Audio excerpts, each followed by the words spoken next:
بسم الله الرحمن الرحيم الحمد لله نحمده ونستعينه ونستغفره ونؤمن به ونتوكل عليه ونعوذ بالله من شرور أنفسنا ومن سيئات أعمالنا من يهده الله فلا مضل له ومن يضلله فلا هادي له ونشهد أن لا إله إلا الله وحده لا شريك له ونشهد أن سيدنا ومولانا محمدا عبده ورسوله أما بعد وقد قال الله تعالى في كلامه المجيد أعوذ بالله من الشيطان الرجيم بسم الله الرحمن الرحيم لئن شكرتم لأزيدنكم ولئن كفرتم إن عذابي لشديد وقال تعالى إنما يوفى الصابرون أجرهم بغير حساب صدق الله العظيم وقال نبينا محمد صلى الله عليه وسلم عجبا لأمر المؤمن إن أمره كله خير وليس ذلك لأحد إلا للمؤمن إن أصابته سراء شكر فكان خيرا له وإن أصابته ضراء صبر فكان خيرا له أو كما قال عليه الصلاة والسلام وقال نبينا محمد صلى الله عليه وسلم أيضا أول من يدعى يوم القيامة إلى الجنة الذين يحمدون الله في السراء والضراء أو كما قال عليه الصلاة والسلام. محترم حضرات، پچھلے ہفتے آپ سے بات چل رہی تھی صبر کے سلسلے میں کہ صبر جو ہے وہ ایک بڑی اہم عبادت ہے. اللہ تبارک و تعالی نے صبر کو بڑا ہی اہم درجہ دیا ہے. جو صبر کرنے والے لوگ ہیں اللہ تبارک و تعالی کی طرف سے ان کو بڑے انعامات ملنے والے ہیں. تو صبر جو ہے بڑی اہم عبادت ہے، اگرچہ عام طور سے ہمارے معاشرے میں اس کو اہمیت نہیں دی جاتی ہے، لیکن بہرحال ہے بڑی اہم عبادت، اور ایسی عبادت ہے جو پوری زندگی ہمارے ساتھ رہنے والی ہے. جب انسان بڑا ہوتا ہے اس کی سمجھ اور عقل جو ہے اس کی مکمل ہو جاتی ہے، جب وہ چیزوں کو محسوس کرنے لگتا ہے تو ان چیزوں کا سامنا اس کو کرنا پڑتا ہے، کبھی خوشی کا، کبھی غم کا، کبھی جو ہے تجارت میں فائدے کا، کبھی نقصان کا، کبھی بیماری کا، کبھی صحت کا، کبھی اچھائی کا، کبھی برائی کا. یہ ایسی چیزیں ہیں جن کا برابر اس کو سامنا کرنا پڑتا ہے، اور اسی میں اس کو اس عبادت کا مظاہرہ کرنا پڑتا ہے جس کو ہم صبر کہتے ہیں. کہ انسان کی زندگی جو ہے دو حالتوں سے خالی نہیں ہوتی. یا تو وہ ایسی حالت میں ہوتا ہے اللہ کی طرف سے کہ اس پر وہ صبر کرے، یا ایسی حالت میں ہوتا ہے کہ اس پر شکر کرے. اس کے علاوہ تیسری کوئی حالت نہیں ہوتی ہے بندے کی. دو ہی حالت ہے، دو ہی کیفیت ہے، اور دونوں وقتوں میں یہ دو اہم عبادتیں ہیں جو بندے کے سامنے آ جاتی. ایک کو ہم صبر کہتے ہیں، دوسرے کو شکر کہتے ہیں. بڑی اہم عبادت ہے. اگر بندہ ان دونوں عبادتوں کو سمجھ لے تو اس کی زندگی میں بہار آ جائے گی اور ہر پریشانی اس کی دور ہو جائے گی. بنیادی چیز یہ ہے کہ وہ یہ سمجھ لے کہ یہ دونوں اہم عبادت ہیں اور ان دونوں کا مطالبہ بھی اللہ کی طرف سے. البتہ علماء نے جو ہے صبر کو ترجیح دی ہے شکر کے مقابلے، کہ شکر کے مقابلے میں صبر بڑی عبادت ہے. اس لیے کہ صبر کا تذکرہ قرآن کریم میں تقریباً 103 جگہ آیا. بہت زیادہ تذکرہ ہے صبر کا، تو اس لیے علماء نے اس کو تھوڑا سا زیادہ درجہ دیا کہ صبر پر زیادہ اجر ہے شکر کے مقابلے میں. لیکن ہیں دونوں عبادت، صبر بھی عبادت ہے، شکر بھی عبادت ہے. اب ظاہر سی بات ہے انسان زندگی گزار رہا ہے، اس کی زندگی میں جیسے بھی حالات آئیں، پریشانیاں آتی ہیں تو انسان محسوس کرتا ہے، اچھائیاں آتی ہیں تو اللہ کو بھول جاتا ہے. تو یہ دونوں موقع ہوتے ہیں جہاں پر اللہ کو ہمیں یاد رکھنا ہے.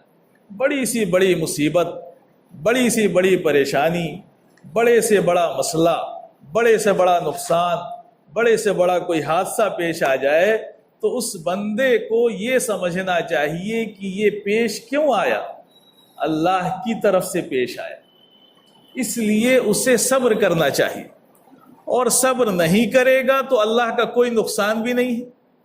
یہ بھی سیدھی سی بات ہے۔ کوئی یہ سمجھے کہ صبر نہیں کریں گے تو صبر نہ کرنے میں اللہ کا کوئی نقصان نہیں ہے، بندے کا نقصان ہے۔ ہاں صبر کرے گا تو اللہ کی طرف سے جو انعام لکھا ہے، اللہ نے جو لکھا ہے کہ صبر کرنے والوں کو اجر ملے گا، وہ اجر اس کو مل جائے گا، اور اگر صبر نہیں کرے گا تو اجر سے بھی محروم ہو جائے گا، گناہ بھی ملے گا، باقی کر کچھ نہیں سکتا ہے۔ جو اللہ نے اس سے چھین لیا ہے اس کو لا نہیں سکتا ہے، وہ کوئی طاقت نہیں کہ دوبارہ اس کو واپس کر دے، ایسی طاقت نہیں ہے۔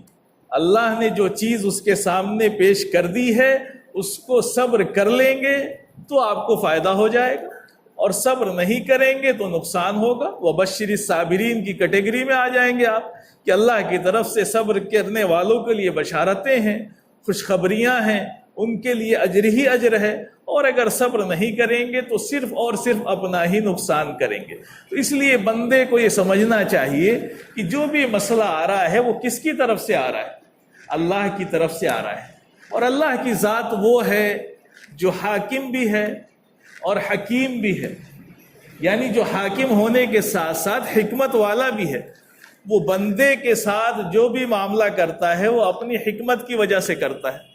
اب ظاہر سی بات ہے، بندہ بڑا چھوٹا ہے، بڑا کم عقل ہے، اس کو جو ہے سمجھ میں نہیں آتی ہے بات، اور بندوں کی مثال تو ایسے ہی ہے جیسے کہ ایک چھوٹا بچہ ہوتا ہے۔ تو چھوٹا بچہ جب ہوتا ہے تو اس کے والدین جو ہوتے ہیں اس پر بڑے شفیق ہوتے ہیں، بڑے مہربان ہوتے ہیں، تو وہ اس کے حق میں ایسے کام اور ایسے فیصلے کرتے ہیں جس سے آگے چل کر کے اس کو نقصان سے بچایا جائے اور اس کو فائدہ پہنچایا جائے۔ یہ والدین کا کام ہوتا ہے، جو اپنے بچوں سے محبت کرتے ہیں ان کا کام ہوتا ہے، ایک استاد کا کام ہوتا ہے، وہ یہی کرتا ہے۔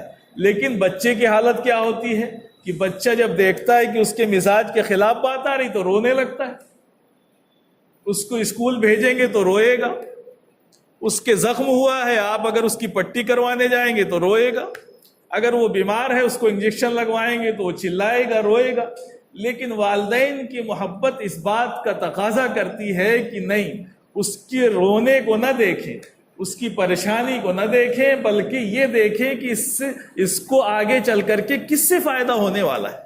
تو یہ اس کے سامنے ہوتا ہے تو وہ بچے کی اس تکلیف کو نہیں دیکھتے ہیں بلکہ اپنی حکمت کو دیکھتے ہیں۔ اس کا نتیجہ یہ ہوتا ہے کہ وہ آگے چل کر کے کامیاب ہو جاتا ہے یا اس کی بیماری دور ہو جاتی ہے۔ تو یہی معاملہ میرے بھائیوں اللہ کا بندوں کے ساتھ ہے کہ اللہ جو ہے وہ احکم الحاکمین ہے، وہ بندوں پر بڑا شفیق ہے، بڑا مہربان ہے، اتنا مہربان ہے کہ 70 ماؤں سے زیادہ محبت کرتا ہے بندوں سے۔ تو وہ بندوں کی تکلیف کیوں برداشت کرے گا؟ لیکن وہ بندوں کے ساتھ جو معاملہ کرتا ہے وہ اپنی حکمت کی وجہ سے کرتا ہے، وہ اس کی حکمت ہے، وہ دیکھ رہا ہے کہ بندے کے ساتھ ہم کیا کریں گے تو مستقبل میں بندے کو اس سے فائدہ ہو جائے گا، اور مستقبل میں بندہ جو ہے اس کے ذریعے سے کامیاب ہو جائے گا۔ تو یہ اسی لیے ہوتا ہے کہ بندے جو ہے اس کے نتیجے میں جو ہے کامیاب ہوتے ہیں۔ اب بندے کو سمجھ میں نہیں آتا ہے، کوئی حادثہ پیش آیا تو بندہ پریشان ہوتا ہے، تو پریشان ہونا بھی جو ہے اس کے خلاف عمل نہیں ہے، وہ پریشان ہو کوئی بات نہیں، پریشان ہونا کوئی مسئلہ نہیں ہے، اس لیے کہ پریشان ہونا فطرت کے تحت ہے۔ کوئی غم پیش آئے گا تو بندہ روئے گا، اس کا دل غمگین ہوگا۔ ایک مرتبہ اللہ کے نبی صلی اللہ علیہ وسلم اپنے نواسے کے پاس گئے، حضرت زینب ہیں آپ کی صاحبزادی، ان کے بیٹے کا آخری وقت تھا، اللہ کے وسلم گئے، تشریف لے گئے، انہوں نے بلوایا، آپ نے اس بچے کو گود میں لیا تو اس کی سانسیں اکھڑ چکی تھی، الٹی سانسیں چل رہی تھی۔ تو اللہ کے نبی صلی اللہ علیہ وسلم نے جب اس منظر کو دیکھا تو آپ کی آنکھوں سے آنسو جاری ہو گئے۔ تو آپ کے ساتھ دوسرے صحابہ بھی تھے، ایک صحابی نے پوچھا کہ اللہ کے وسلم آپ بھی رو رہے ہیں، یعنی آپ کی آنکھوں سے آنسو نکل رہے ہیں؟ تو ان کو یہ لگا کہ رونا تو بری بات ہے، رونا نہیں چاہیے، حالانکہ ایسا مسئلہ نہیں تھا، تو اللہ کے نبی صلی اللہ علیہ وسلم نے فرمایا کہ نہیں، رونا تو شفقت کی علامت ہے، بندے کے دل میں اللہ نے جو رحمت رکھی ہے اس کا تقاضا ہے، اس لیے یہ آنسو نکل جاتے ہیں۔ غم ہونا ایک فطرت ہے کہ انسان کی کوئی چیز اس سے چھین لی جائے گی، کوئی حادثہ پیش آئے گا تو وہ روئے گا، اس کا دل غمگین ہوگا، لیکن اس موقع پر اصل امتحان اپنی زبان کا ہوتا ہے کہ بندہ زبان سے کوئی ایسی بات نہ نکالے جو اللہ کے مشیت کے، اللہ کی شان کے، اللہ کی بڑائی کے خلاف ہو، کوئی ایسی بات نہ نکالے۔ رو سکتا ہے، دل اس کا غمگین ہو سکتا ہے، وہ پریشان ہو سکتا ہے، اس کے آنسوؤں کی جھڑی لگ سکتی ہے، یہ سارے کام تو ہو سکتے ہیں، لیکن زبان سے اللہ کے حق میں کوئی بات غلط نہیں کہہ سکتا، یہ نہیں کہہ سکتا اللہ آپ نے یہ کیا کر دیا، نہیں، ایسا نہیں کہہ سکتے۔ اللہ نے جو کیا صحیح کیا، بہتر کیا، اور اس وقت بھی اللہ کا شکر ہی ادا کرنا ہے۔ حدیث میں آیا، فرمایا کہ اول من یدعى یوم القیامہ الی الجنہ، سب سے پہلے جنت کی طرف قیامت کے دن ان لوگوں کو بلایا جائے گا الذین یحمدون اللہ فی السراء والضراء، وہ لوگ جو اللہ کا شکر ادا کرتے تھے، کب؟ خوشحالی میں بھی اور پریشانی میں بھی، دونوں حالتوں میں وہ اللہ کو نہیں بھولے۔ اللہ کو نہیں بھولے تو اللہ بھی آپ کو نہیں بھولے گا۔ تو میرے بھائیوں، یہ بنیادی چیز ہے کہ ہمیں ہر چیز کی تعلیم دی گئی ہے، ہمیں صبر کرنا ہے۔ کیسے کیسے بڑے بڑے واقعات ہیں۔ ایک صحابی رسول ہیں حضرت عمران بن حسین رضی اللہ عنہ، بڑے اونچے درجے کے صحابی ہیں، اور 30 سال وہ بیمار رہے۔ 30 سال ان کے ایسے گزرے ہیں کہ وہ صحابی رسول بستر پہ رہے، پھوڑا ہو گیا تھا، ایسا زخم ہو گیا تھا جو صحیح نہیں ہو رہا تھا، آپ اس کی تکلیف کی وجہ سے اور اس کی وجہ سے بستر پہ پڑے رہتے تھے۔ تو بعض لوگ گئے آپ کی عیادت کرنے، تو پوچھا ان سے، کہا کہ بھائی آپ اتنے سالوں سے بستر پہ پڑے ہیں، اس بیماری میں بھی آپ کے چہرے پر اتنی رونق ہے، اتنی چمک ہے، کیا بات ہے؟ تو کہا کہ دیکھو بھائی، بیماری ہو یا خوشحالی ہو، اللہ کی طرف سے ہے۔ بیماری بھی ہمیں موقع دیتی ہے اس بات کا کہ ہم اللہ کو راضی کر لیں، اور خوشحالی بھی اس بات کا موقع دیتی ہے کہ اللہ کو راضی کر لیں۔ تو ہمیں تو اس حالت میں بھی اللہ کو راضی کرنے کا موقع مل رہا ہے۔ اگر اللہ راضی ہو رہا ہے تو کیا تکلیف ہے؟ کوئی بات نہیں ہے، یہ تو دنیا ہے نا، جنت تو نہیں ہے، یہ دنیا ہے، اور دنیا میں تکلیف نہ ہو ایسا ہو ہی نہیں سکتا ہے۔ کسی بھی خوشحال آدمی کو آپ پکڑ لیں، آپ چلے جائیں، اور آپ کو لگے کہ یہ سب سے زیادہ خوشحال ہے، اس کو کوئی غم نہیں ہوگا، آپ کو لگے گا۔ دور سے دیکھنے میں ہر انسان کو لگتا ہے کہ میں پریشان ہوں، دوسرا بڑا اچھا، یہی سب کو لگتا ہے۔ تو ایک واقعہ بھی لکھا اس سلسلے میں کہ ایک اللہ والے تھے، ان کے پاس ایک صاحب آئے۔ آدمی ہوتا ہے نا کہ جب پریشانیاں آتی ہیں تو کبھی کبھی ناشکری پہ اتر آتا ہے، تو وہ اللہ کی ناشکری کرنے لگتا ہے، صرف پریشانیوں کو گناتا ہے انگلی پہ کہ یہ پریشانی، یہ پریشانی، یہ پریشانی، یہ مصیبت گناتا چلا جاتا ہے۔ لیکن اگر الٹی گنتی شروع ہو جائے کہ اللہ کی یہ نعمت، اللہ کی یہ نعمت، اللہ کی یہ نعمت، اللہ کی یہ نعمت، ہے نا، اگر آپ کی کہہ لیجئے ہے نا ہاتھ ٹوٹ گیا ہے تو دوسرا ہاتھ صحیح سلامت ہے، پیر صحیح سلامت ہے، کانوں سے سن رہے ہیں، آنکھیں دیکھ رہی ہیں، منہ سے کھانا کھا رہے ہیں۔ نعمتیں الٹی گننا چاہیں تو الٹی بھی گن سکتے ہیں، لیکن بندہ الٹا چلتا ہے، پریشان ہوتا ہے۔ تو بس تو اللہ کے بندے نے کہا کہ ٹھیک ہے، تم کو لگتا ہے کہ تم ہی سب سے زیادہ پریشان ہو، تو تم جاؤ اور جا کر کے ڈھونڈ کے آؤ جو تم کو لگے کہ وہ سب سے زیادہ خوشحال ہے، جس کے پاس کوئی غم نہیں ہے، اس سے مل کر کے آؤ، یا تم اللہ سے کہو، دعا کرو، یا میں تمہارے لیے دعا کر دوں گا کہ اللہ تعالیٰ تم کو ویسا ہی بنا دے۔ تو وہ بندہ نکلا تلاش میں، اب ڈھونڈ رہا ہے، جس سے مل رہا ہے دیکھنے میں لگ رہا ہے کہ یہ تو بڑے مالدار ہیں۔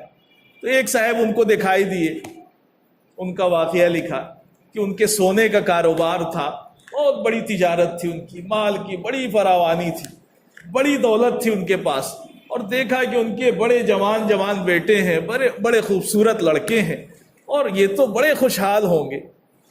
تو وہ بیچارہ اللہ کا بندہ گیا ان کے پاس، اور ان سے جا کر کے بات کی اور کہا کہ دیکھیے میں ایک مقصد لے کر کے آپ کے پاس آیا ہوں اور میری خواہش یہ ہے، میں یہ چاہتا ہوں، ایک اللہ کے بندے نے مجھ سے کہا ہے کہ جو سب سے خوشحال تم کو بندہ مل جائے اس سے معلوم کر کے آ جانا، میں دعا کر دوں گا، اللہ تم کو ویسے ہی بنا دے گا۔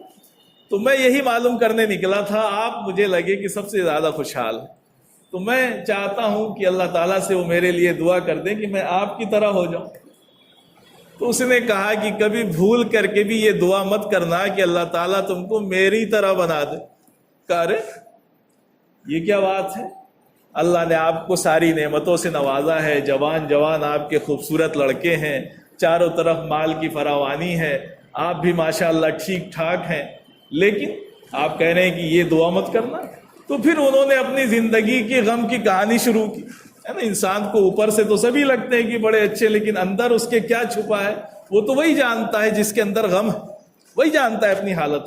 تو انہوں نے بتانا شروع کیا، انہوں نے کہا کہ اصل بات یہ ہے کہ ایک مرتبہ میرے ساتھ ایک واقعہ پیش آ گیا، اور واقعہ یہ ہوا کہ میری بیوی جو ہے بڑی سخت بیمار ہو گئی، اور اتنی بیمار ہو گئی کہ اب لگ رہا تھا کہ وہ بچے گی نہیں، بڑی حالت خراب تھی۔ تو ان کو اپنی بیوی سے بڑی محبت تھی۔ اب وہ بیچارے کہے کہ میں بیٹھا تھا بیوی کے پاس، باتیں چل رہی تھی، تو بیوی نے کہا کہ بھائی آپ کو کیا ہے، آپ تو ابھی بیٹھ کر کے بڑی محبت کا اظہار کر رہے ہیں کہ تمہارے بنا میں رہ نہیں سکتا اور یہ ہے اور وہ ہے، لیکن کل کو جب مر جاؤں گی تو دوسری شادی کر لیں گے آپ، شوہر سے اس نے کہا۔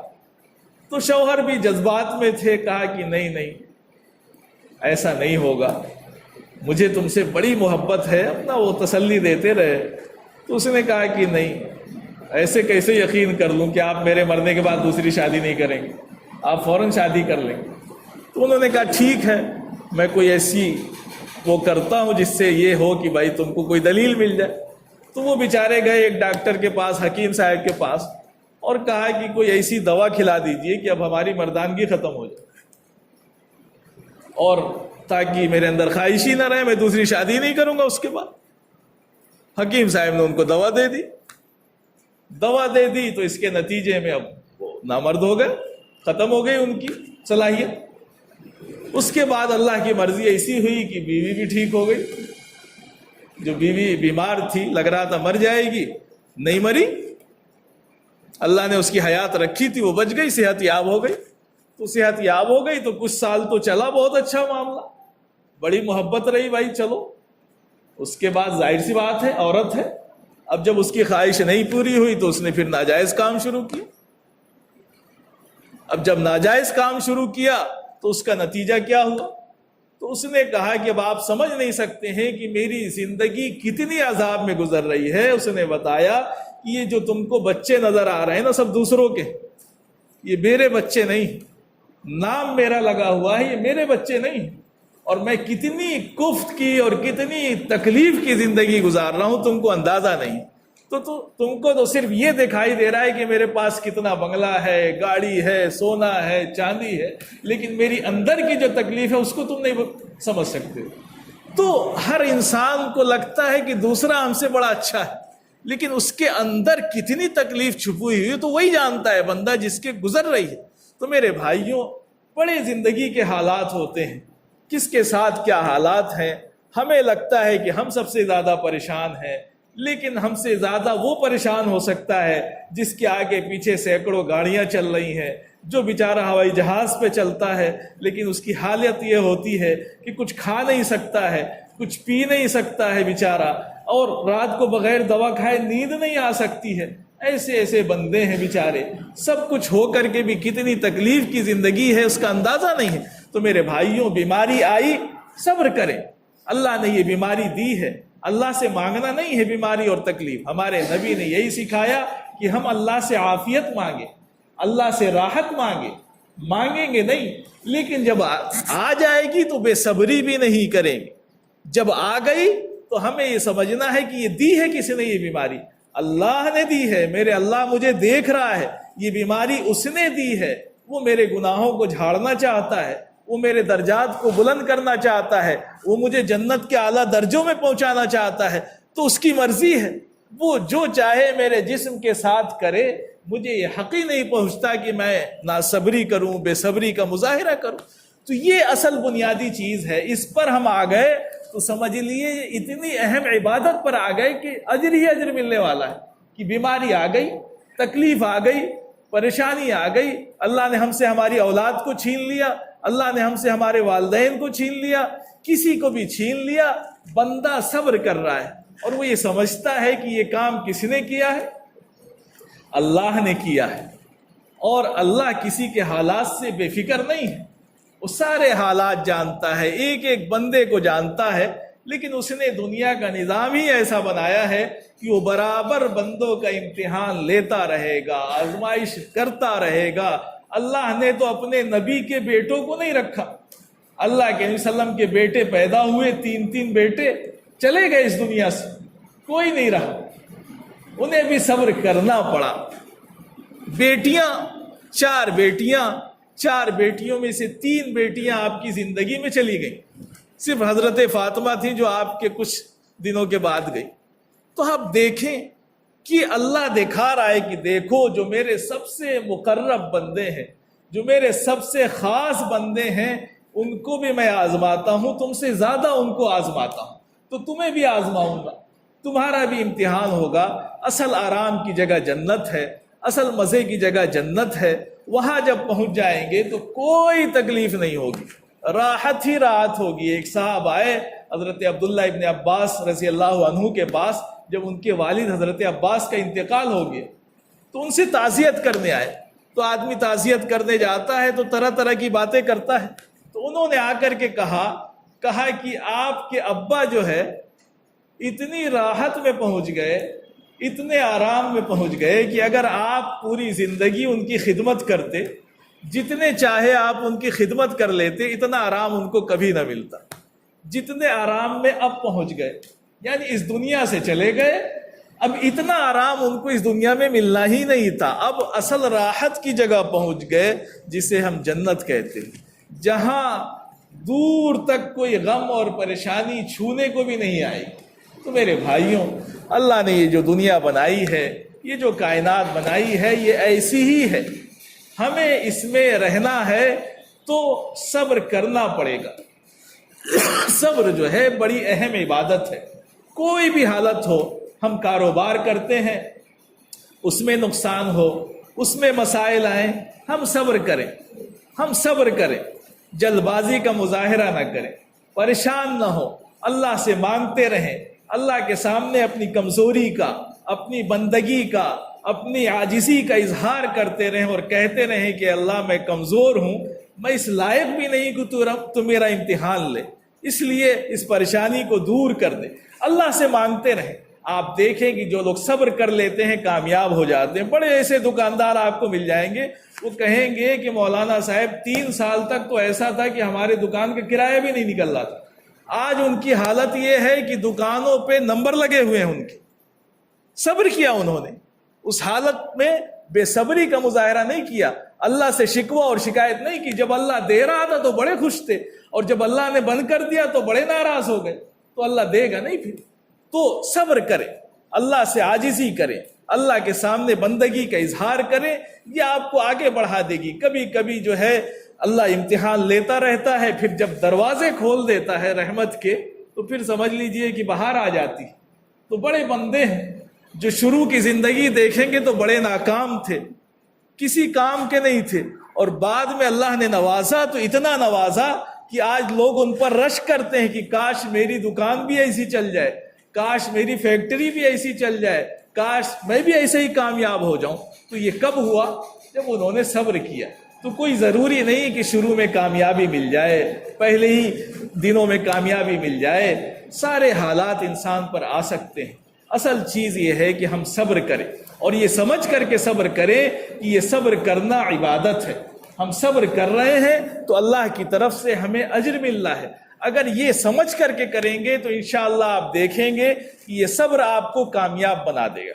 اور کبھی کبھی بندہ صبر کرتا ہے لیکن بعد میں کرتا ہے، یہ بھی صحیح نہیں۔ اسی وقت سے صبر کرنا ہے جب کوئی مسئلہ پیش آ جائے۔ اللہ کے وسلم گزر رہے تھے، ایک خاتون تھی، رو رہی تھی، چلا رہی تھی، ہنگامہ کر رہی تھی، اللہ کے وسلم ان کے پاس سے گزرے تو ان کو منع کیا، کہا کہ بھائی صبر کرو. تو وہ خاتون بڑی ناراض ہو گئی اور انہوں نے کہا کہ جائیے، آپ کے ساتھ تو یہ حادثہ پیش نہیں آیا اس لیے آپ ایسی بات کر رہے ہیں، جائیے. اللہ کے وسلم چلے گئے. بعد میں لوگوں نے بتایا کہ یہ جو کہنے والے تھے یہ اللہ کے نبی صلی اللہ علیہ وسلم تھے. تو عورت چونک گئی کہ اچھا اللہ کے نبی صلی اللہ علیہ وسلم تھے.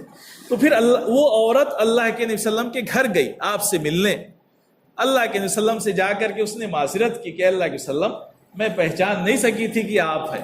تو آپ نے فرمایا کہ انما الصبر عند الصدمۃ الاولی، کہا کہ دیکھو صبر تو جب ہی ہوتا ہے جب حادثہ پیش آیا ہے، بعد میں تو سب کو صبر ہو جاتا ہے. اس وقت تم نے بے صبری کی، یہی غلط تھا. اسی وقت تو صبر کرنا ہے جب معاملہ پیش آیا، بعد میں تو آہستہ آہستہ آہستہ صبر آ ہی جاتا ہے. اس لیے میرے بھائیوں ہمیں صبر کا مظاہرہ کرنا ہے، اللہ کی نعمت ملے تو اس پر شکر کرنا ہے. اللہ تبارک و تعالی ہمیں اس اہم عبادت کو کرنے کی توفیق عطا فرمائے. وآخر دعوانا